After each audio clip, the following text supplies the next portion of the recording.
that process of being able to access the court and the legislation to have a statutory will made for you in anticipation of your death or even after your death.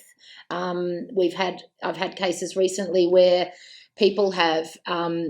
adopted children that they've cared for or fostered who have intellectual disabilities, and then the person has passed away thinking they've done the right thing by formalising the parentage, and they've left a will, but they haven't